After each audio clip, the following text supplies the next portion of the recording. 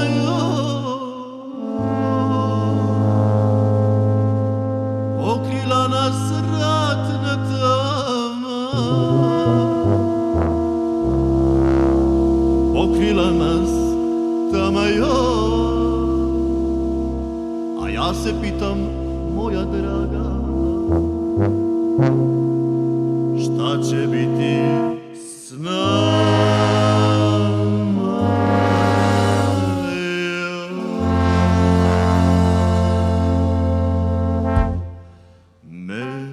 Mesečina, mesečina, joj, joj, joj, joj, joj. Sunce sija, joj, joj, joj, joj, joj. Sa nebesa nešto sija, niko ne zna, niko ne zna, niko ne zna, niko ne zna, niko ne zna šta to sija. Idemo sad!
Cigani moji.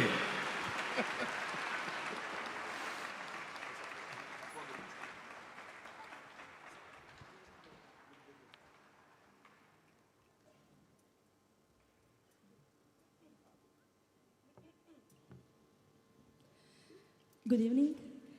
It's a pleasure to be tonight with you here. And now we will play one very common song in Serbia and Greece too. So I will call our special guest, and I'm sure that you know a lot about him. So, dear Dimitris, please join us.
This was again, as I said, if I have to pick top 10 music performances in the last 75 days.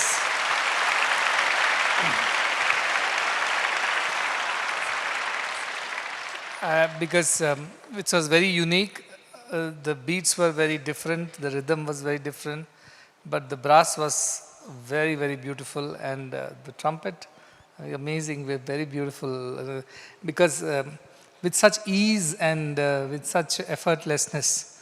Generally, it's a difficult instrument, you see, you have to blow, you have to have a lot of control over your air, breath, or whatever. So effortlessly she was playing. I think we have a lot of girl students from the band. Are they here? They're there? Yes, yeah, somewhere behind. Can you stand up? Yeah. Those are the students who learn music in our institute. They learn the symphony orchestra. So many of them also play trumpets. And now you have a standard now. That's why I wanted to show you. You have no excuse. You have no excuse. We are girls. We don't have energy. We don't have enough breath. Can we just play cymbals? No. You have to play also like this. You can play. It's so wonderfully played. Very, very impressive music. Very different from other music. And though it is very Greekish as in its rhythms and things like that, but the interpretation through brass is totally different. I think bringing that brass and the accordion and everything else to interpret that kind of music is one amazing experimentation, and it came out so well. So I'm very happy. Thank you so much. Huala.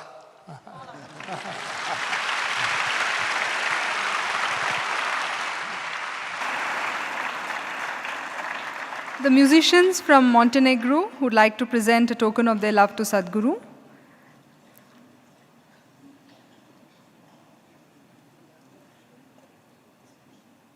Mr. Nikolai will present a miniature goosle. It is a traditional national instrument of Montenegro.